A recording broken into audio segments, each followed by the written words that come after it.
Boy! Nagkungkung naman lagi ka niya. Where's your mother? Grabe naman yun.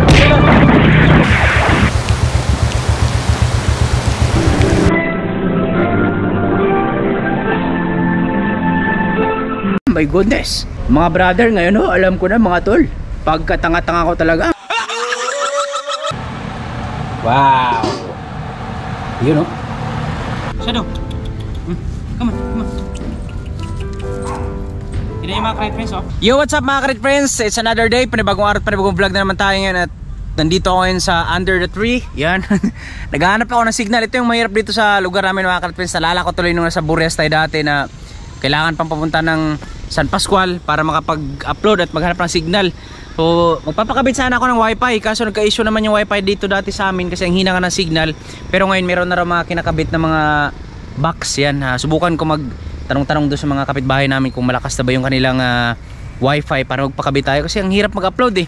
Ayan, lumabas pa ako ulit, naghanap ako ng signal. Sa wakas mga Krait Friends, tapos na yung mga pag-upload at ngayon maglalaban na ako kasi mag-aalas 2:30 na at babiyahe tayo mamaya. At syempre gala ko muna yung ating aso mamaya, si Shadow. Nakalimutan ko palang ipakita sa inyo kahapon. Yan, mamaya igala ko dyan kasi malawak hanggang dun sa dulo. Yan, pagtapos ko maglaba, tara na, let's go. At gusto ko na ibalita sa inyo ay after 5 days nakaligo na rin ako sa wakas. O diba, ang saya. Ngayon ay pupunta na tayo ng SM Manila, pero subukan ko muna dyan sa Novaliches kasi meron akong nakita mga Krait Friends. Merong service center ng Oppo dyan. So dadaan muna ako doon kasi may number silang nilagay pero hindi naman matatawagan, cannot be reached. So bago tayo pumunta ng SM Manila, try ko muna dyan, or sa SM Novaliches try natin baka meron silang branch ng Oppo service center kasi papaayos ko na tong aking Reno 4. Yan, sa lahat ng mga minamahal kong viewers, sulit dyan simula nung nag-umpisa ako. Yan, alam na alam nilang history nito at kwento nitong cellphone na to, kaya ayaw na ayaw kong bitawan. Sabi nga ng misis ko, bumili na ako ng bagong cellphone. Ayaw na ayaw ko kasi simulat sa poll, nung pumunta ako doon sa Bukana kay Edward Japper Sniper dati nung kasagsagan pa ng pandemic, ito na talaga yung gamit kong cellphone. At ito yung gamit kong cellphone first vlog. Tapos nagtuloy-tuloy na yun hanggang sa monetize, hanggang sa umabot yung subscriber natin 100k, kaya hindi ko bibitawan to, papaayos ko kasi ang ganda ng camera nito, tsaka grabe yung kwento nito. Mga 4 na beses na to nahulog sa dagat pero buhay pa rin. So nung bago lang ako umuwi ng Maynila, naapakan ko to sa treehouse. Paglabas ko, sobrang excited kong umuwi na. So ayun, nabasag yung kanyang LCD, tapos okay pa naman. Pag charge ko, ayos pa eh. Kaya magbisa muna ako at tara na, let's go. At tagalan ako makalis sa bahay dahil nag-apply pa ako nung nag-fill up ako ng form ng wifi. Wifi. Wifi pala, yari din sa wifi. 12:39 na mga Krait Friends sa tanghali, kaya ayaw kong bumiyahe ng araw kasi sobrang traffic at sobrang init.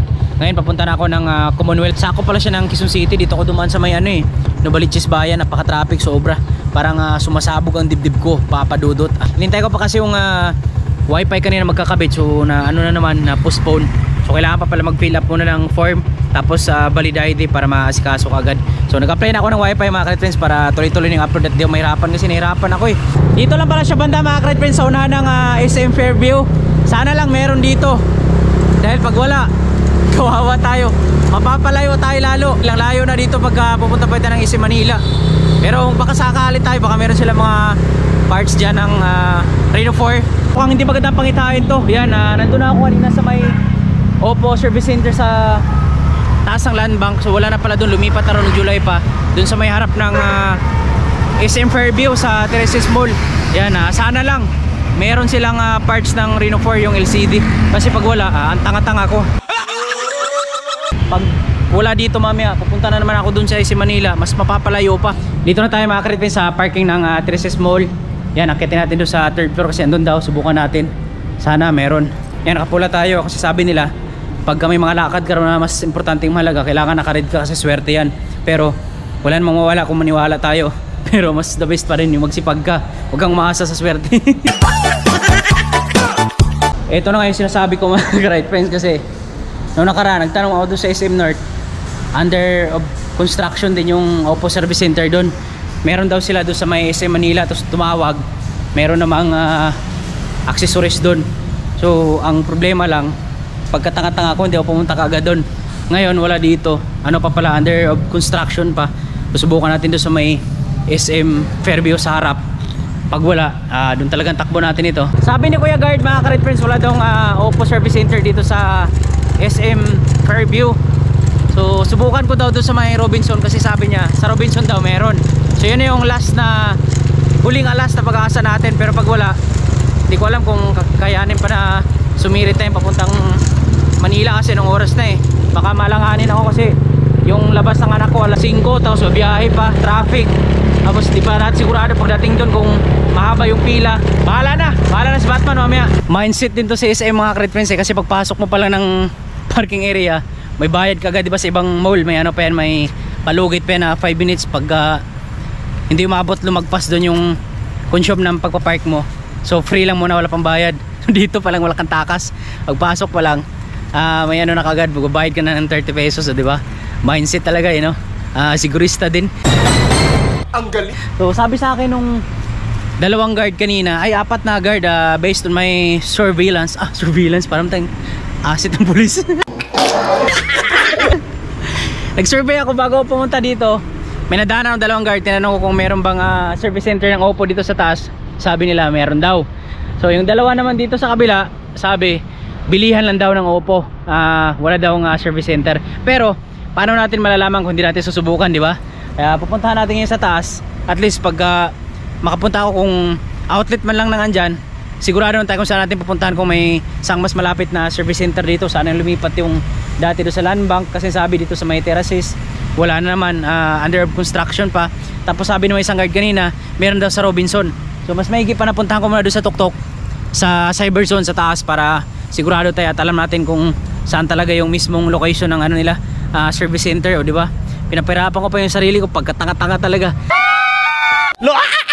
Pero dito dati lagi ako dito sa SM Fairview dati tuwing 2 times a week yan, nung pahinante pa ako sa Crocodile. Lagi ako nagde-deliver ng packaging tape dito.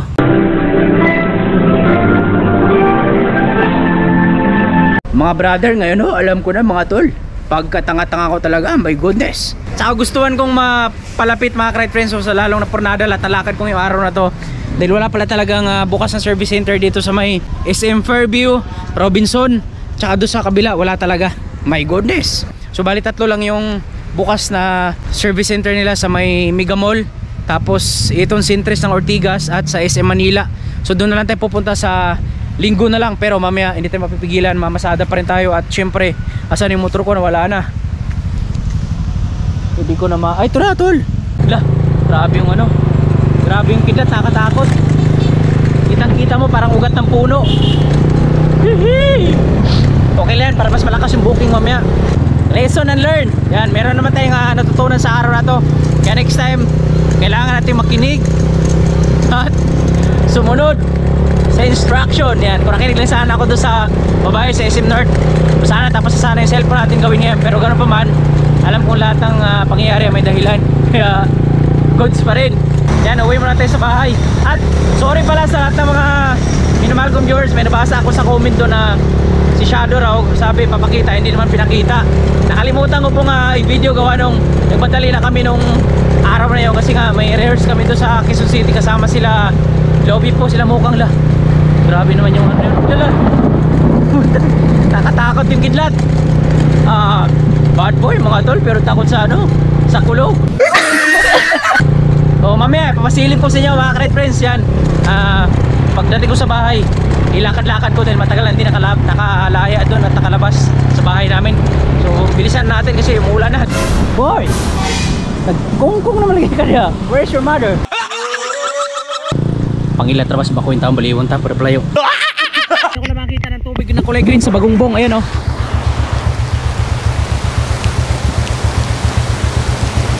Dito na tayo sa Bignay mga ka-Red Friends. Ang lakas ng ulan, saktong-sakto, tama-tama, dahil kahapon lumaot ako, nakahuli ako ng mga talakitok. Nagsinigang tayo ngayon. Ayan bili tayong gulay dito, sariwa pa.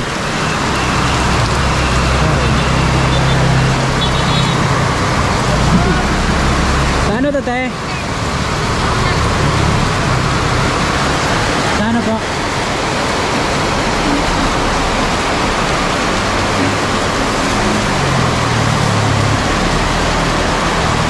Pipitas lang ito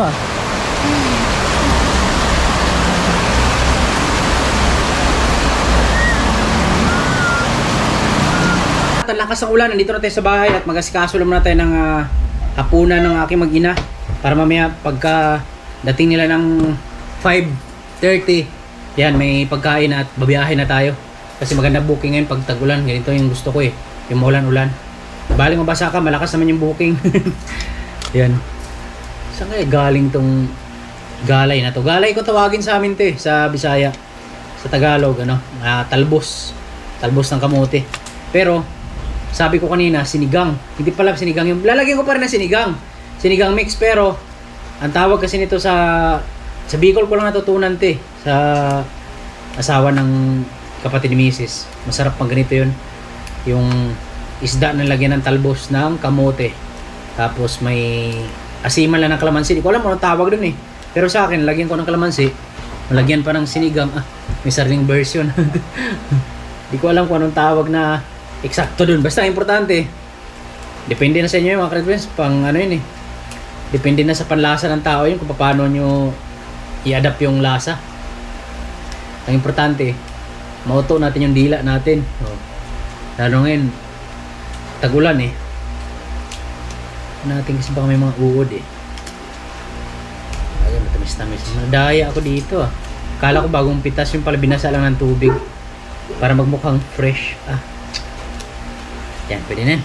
Siyempre mga ka-Red Friends, di makompleto yan yung ating masarap na sabaw kung wala mga Ricardo. Ricardo, pasok!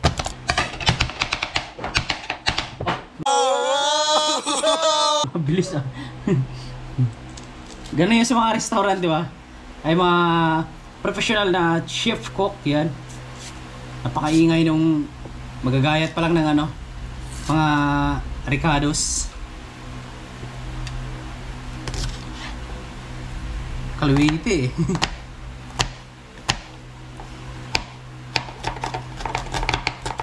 Uy, natin gagayahin niya kasi meron ting original, let's see. Diba?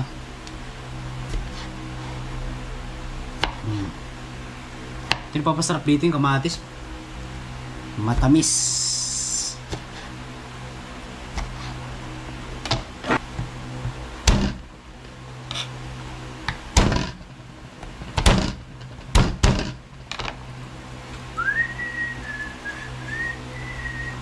Ganito ko tahimik sa bahay mga ka-Red Friends pagka wala si Mrs. dito tsaka yung anak ko pag nasa school na tsaka nasa trabaho.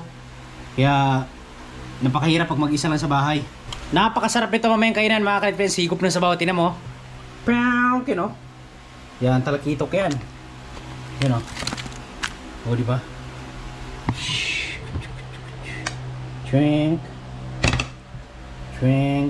Guys, magluluto na tayo at kung ibang cook. Iniisa-isa yung mga Ricardo. Ito, dire-diretso na. Sama-sama na lahat.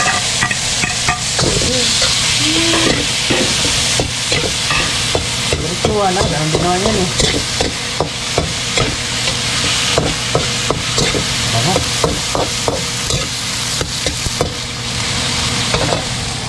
Kailangan kasi makaluto ko agad ako mga ka-Red kasi pagdating ni Mrs. galing sa trabaho, kain agad yung kasi gutom na gutom yun eh. Ganun din naman kasi talaga.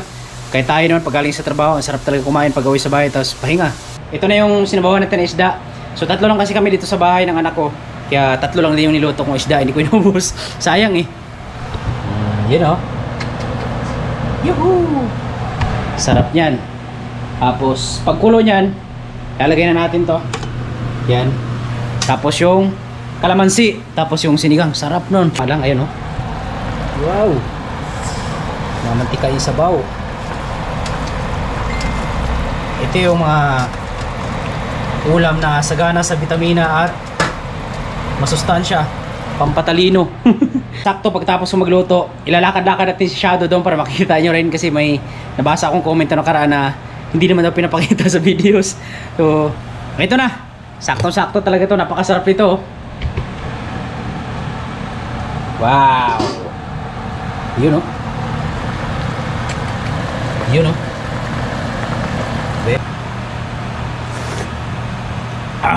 Manamis-tamis na masim-masim na malat-alat. The best. Ay, paminta pala, nakalimutan ko. Okay na mga ka-Red Friends, luto na. Ayan o. Okay na. Para hindi masyado lata yung gulay. Yan. Alright. So hintayin ko na lang yung mag-ina ko para may sabay-sabay na kaming kumain bago ako bumiyahe. So alam niyo na girls, ang dapat nyo hanapin sa lalaki hindi lang puro gwapo. Kailangan marunong magluto at maglaba at marunong sa mga gawaing bahay. Kasi ako mga ka-friends, sa totoo lang, walang harong biro, walang halong joke. Ito totoo to. Yung asawa ko hindi ko pinaglalabayan. Ako lagi nagluluto niya at naglalaba. Pasok trabaho lang siya, tapos asikaso sa anak namin, yung nagsusuklay, ginaganon yung buhok, tinitrintas. O pati pagpaplansya ng uniform ng anak ko. Ako niyan, hatid sa school, hatid ka nilang dalawa. Kaya girls, alam niyo na pipiliin yung lalaki ha. Hindi gwapo lang, kailangan marunong sa gawaing bahay. Kapal ng mukha mo! Uy, sana all! At ito pa mga ka-friends, kailangan marunong ding maghugas. Yan.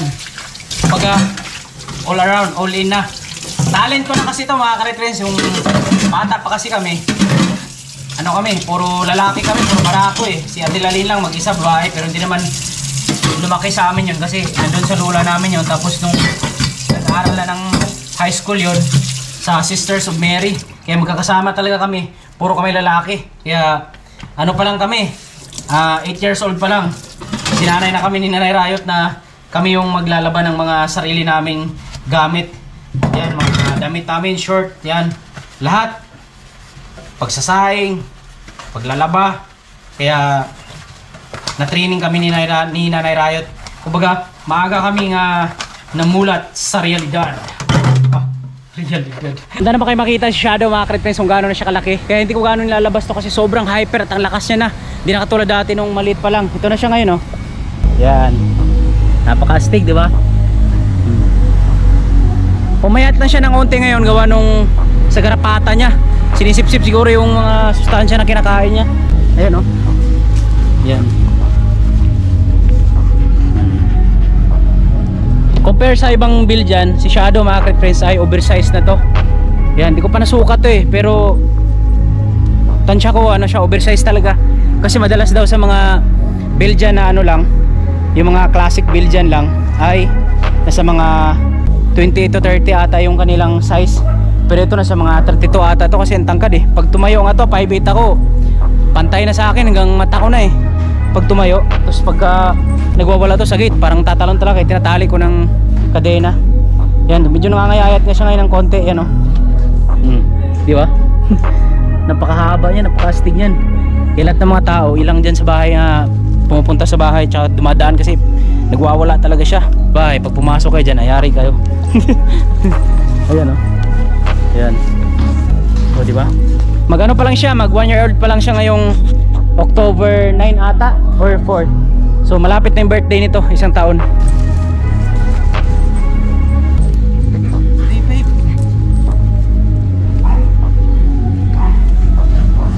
Kaya nakaglaps ako palagi kasi masakit sa kamay kadena eh. Kailangan matibay talaga yung kanyang tali. Shadow. Come on, come on. Yan yung mga friends oh. Pag tumayo yan oh. Yan. Halos pantay na sa akin. Shadow. Come on. Malambing pa to, sobrang lambing. Pag naglalaba ako nito, kailangan lagi rin papayakap. Yun nga lang, nung na-trauma to, hindi ko muna nilabas ng ilang buwan kasi nagwawala pag nagtitrigger siya eh. Pag nakita ng mga aso. Ngayon medyo okay na siya ulit. Ayan, medyo pumayat nga lang. Ayan. Napakalambing nito.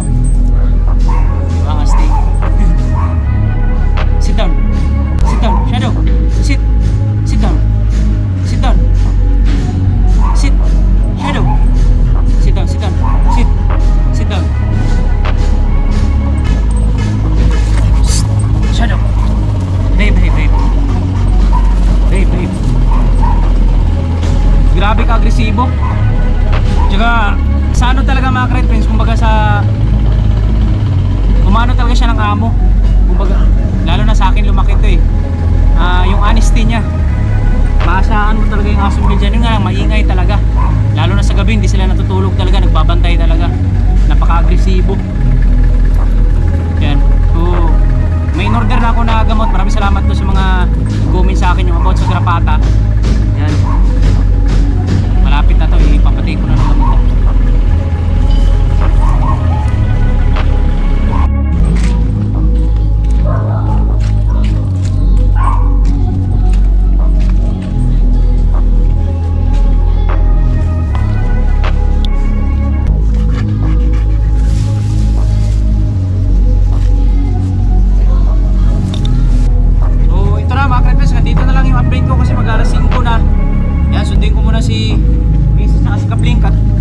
Edit ko muna itong vlog na to bago ko pabiyahe mamaya para may upload ako. O, diba?